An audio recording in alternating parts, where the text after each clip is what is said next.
Hello and welcome to Steph's Point. Thank you so much for clicking on today's video. I just want to start out by apologizing for my beautiful voice. I actually got really sick last week. I wanted to film this video last week, but your girl got sick and now I still sound kind of crazy, but I'm gonna pretend that I don't sound like I'm dying and film the video anyways because it is perfect for the new year. Today we're going to be talking about 10 things that every dancer should do in order to succeed. And these are so great to implement in your life if you want to progress as a dancer, performer, artist, whatever. The first thing that every dancer should do is set goals for yourself. As a dancer, you can go into so many different avenues. You could be a dancer on Broadway, you could be a dancer at Disneyland, you could be a dancer in a contemporary dance company, you could be a professional ballerina, you could become a choreographer, you could become a dance teacher. Maybe you just like dance for right now and you're just enjoying it, it's a hobby. What are you doing with dance? That's going to dictate what kind of goals you need to set for yourself and how you need to structure your life in order to obtain those goals. So if your goal is to dance on Broadway, well then you should be training mostly musical theater. You also need to get some singing under your belt, so maybe taking some vocal lessons. If you want to be a rockette, well, first off, make sure you're the right height, size, and weight because they're very strict about those things. And then you need to be training more like kickline style dancing. You need to get used to the idea of constantly cleaning dances because they are all about precision and cleanliness. Whereas if you want to be a contemporary dancer, you need to be taking contemporary. But even in that world, there's lots of different contemporaries. So pick a company, study what they do, and then train in the way that they perform. If you want to be a choreographer, you need to be training like a choreographer. You need to be constantly working on improvisation, working on your own style of movement. How do you like to move? How do you feel good moving? Watching other choreographers to get inspiration, so many things. So depending on what your goal is as a dancer, you're going to have to set individual goals for yourself in order to become that dancer that you want to be. So set goals for yourself, set a yearly goal, and understand exactly what you want to do with your dance career in order to set the right kind of goals for yourself. Okay.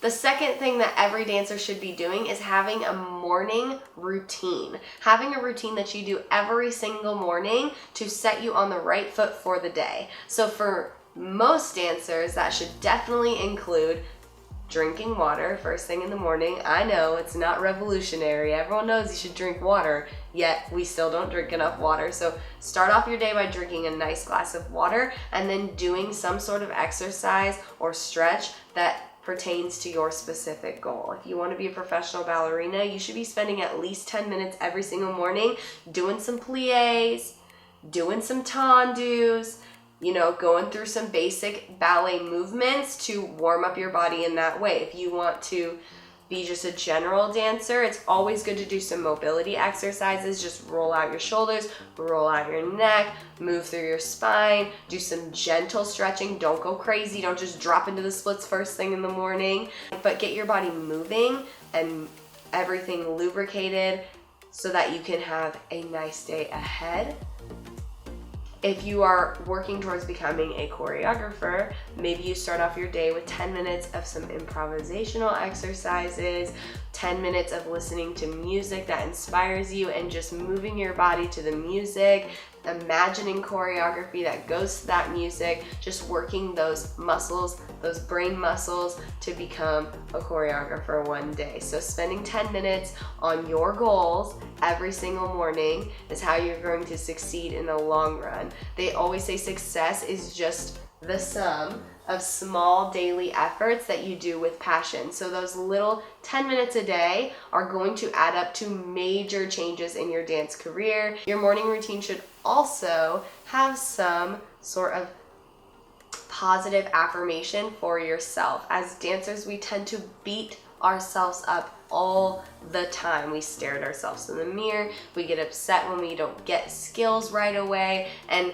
we can be our toughest critics. So it's important to send just a minute or two every single day, maybe while you're brushing your teeth, just say something positive to yourself. Tell yourself you're beautiful, tell yourself you're worthy, talk to yourself in a good, respectful way, and don't beat yourself up.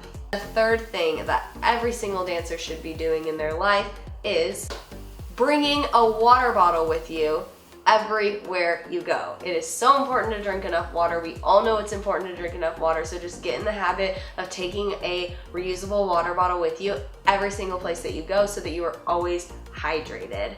The fourth is, along those lines, pack some healthy snacks for the day. First thing in the morning, put some healthy snacks in your bag, maybe some trail mix, an apple, a banana, something that's gonna fuel your body to get you through the day and to keep you full of nutrients and feeling good and healthy and energized throughout the day. I can't tell you how often I have dancers come into class so tired and drained because they just came straight from school, and I'm like, what's wrong with you? You have no energy. And they're like, I didn't have a snack after school and I've been all day long going. It's like, well, you need to fuel your body. You need to give yourself nutrients. Also, you're asking your body, as a dancer, you're asking your body to do things that it was not designed to do. Believe it or not, we were not designed to stand in first position, to kick our leg to our face, or to jump and do a cartwheel without putting our hands on the floor, okay? We were not designed to do those things. We were designed to run and hunt and pick berries and whatever. We were not designed to do 6 pirouettes in a row. But we're asking our body to do that. So you need to give your body the right fuel in order to help it do the things that you're asking it to do. Your body cannot become a high-level dancer on hot Cheetos and bagels with cream cheese. Sorry to break it to you. You need some fruits, you need some vegetables in your life, and you need some protein, and of course you need carbs. Everyone bashes on carbs so much, but you need carbs. Your body needs carbs to fuel your workouts that you're doing every single day in dance class. So eating the right nutrients and packing healthy snacks to keep you throughout the day is gotta be one of your #1 priorities. The fifth thing that every single dancer should be doing is rolling out their muscles at least once a week. Now, I know this is not your favorite thing to do. Sometimes it can feel boring, or you feel like you don't know how to do it. If you feel like you don't know how to properly roll out your muscles, please comment below, and I would love to make a video on rolling out your muscles and massaging yourself at the end of the week, because I do this every single week. I spend about 45 minutes every Sunday rolling out my muscles, massaging my forearms, massaging my feet. My forearms get super tight from all the acro and handstands that I do, so I'm always taking time to just rub them out and make them feel better and break up any small adhesions I have in my muscles. And I can't tell you how much more flexible you will become by rolling out your muscles. Everyone thinks that they can get flexible just by stretching. That's not the case. A lot of times your flexibility, the restriction in your flexibility, is coming from the adhesions that are on your fascial tissue that's surrounding your muscles. So breaking up those adhesions and really working that fascia by massaging it is actually going to make major improvements in your flexibility that you wouldn't see just from stretching. So roll out your muscles at least once a week. The sixth thing that I think that every dancer should do, and is so underrated, is seeing a physical therapist at least once a year. Now, it doesn't matter if you have an injury, if you've had an injury in the past, or if you've never been injured. Every single dancer in the world can benefit, actually every person in the world can benefit from going and seeing a physical therapist at least once a year, because your body over time, especially using it in the same way like you do with dance, develops habits that aren't always good for it. So when you're constantly doing ballet and you're working in turnout, you overdevelop your turnout muscles and underdevelop your parallel muscles. So that creates an imbalance in your system. It can cause you to have back pain, back problems, later on. You might not feel it now, and even when you're like a younger dancer, you don't feel any pain, you don't feel any tightness or anything like that. It will catch up to you in the future. So I highly, highly recommend, I cannot say enough how much you need to do physical therapy at least once a year, just to learn more about your body, learn where your muscular imbalances are, learn how to take care of yourself at home on your own, and just see where you're at. So go see a physical therapist at least once a year, and you will stay happy and healthy and avoid lots of injuries, okay? The seventh thing that every single dancer should do is to train in different ways. Now, we talked a lot about in the beginning of this video about how you need to train specific to your goals, and that is 100% true. However, I highly recommend that you take like one outside of the box class at least a month. So if you're a ballet dancer, go drop into a hip hop class once a month, or pop into some contemporary. Just move your body in a way that's different than what you're used to doing. This can be a different style of dance. It can be weight training, yoga or Pilates. It can even be some martial arts like karate or Tai Chi.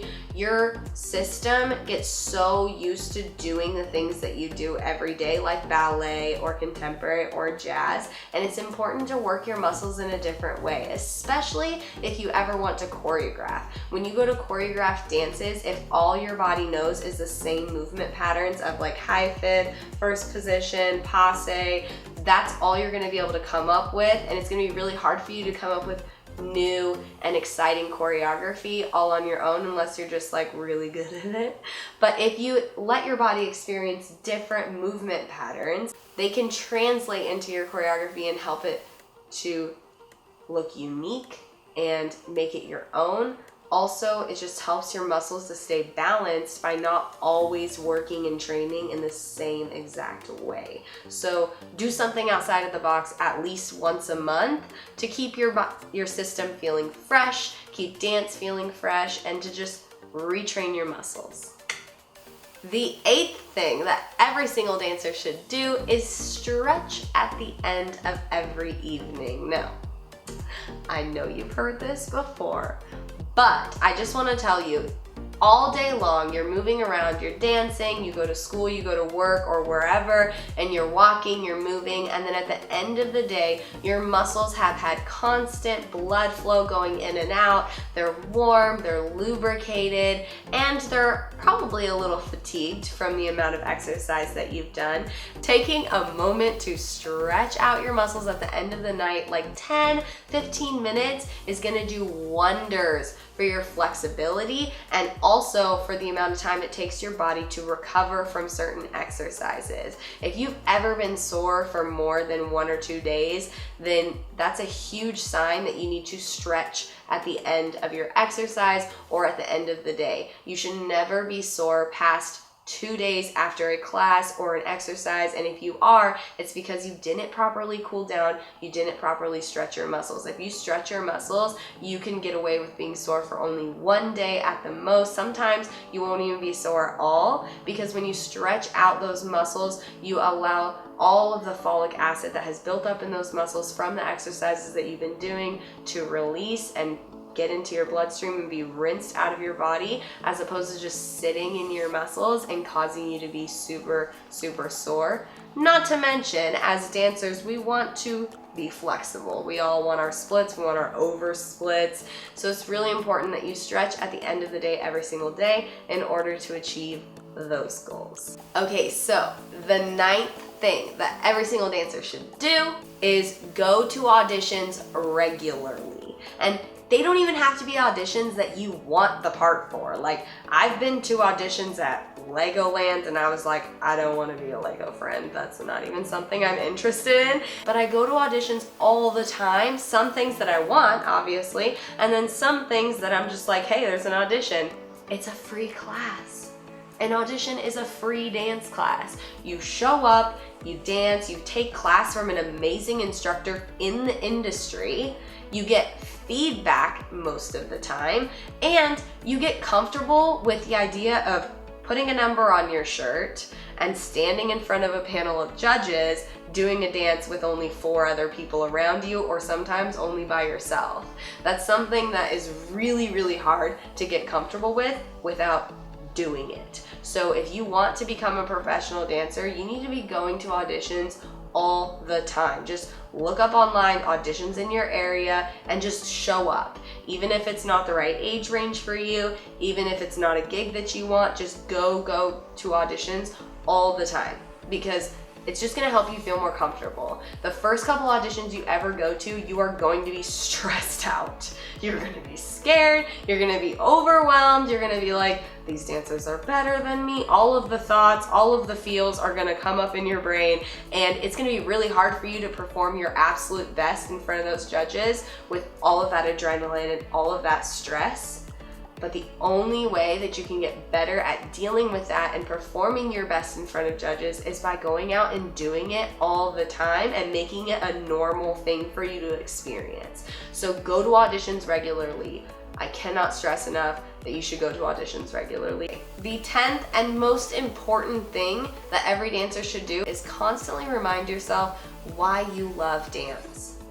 Dance can become so mundane and it can become so routine for us and something that we're so focused on and goal-oriented towards that we might lose track of why we started dancing in the first place. Why did you start dancing? What made you fall in love with dance? Was it the emotional release you get when you get to improv? Was it the feeling you get when you go on stage and perform in front of people? Or maybe it was just the idea of moving your body and being successful at making all these different shapes and getting new skills and becoming confident in yourself in gaining those skills. Why did you fall in love with dance? What was it about dance that made you so happy that you wanted to make it a career?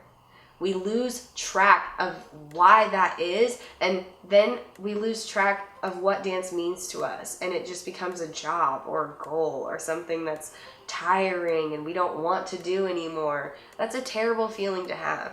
You want to always remind yourself why you love dance so that you can keep dance a positive experience for you and not let it make you feel insecure, or not let it become something that's just like a job or just like an extra thing that you have to do all the time.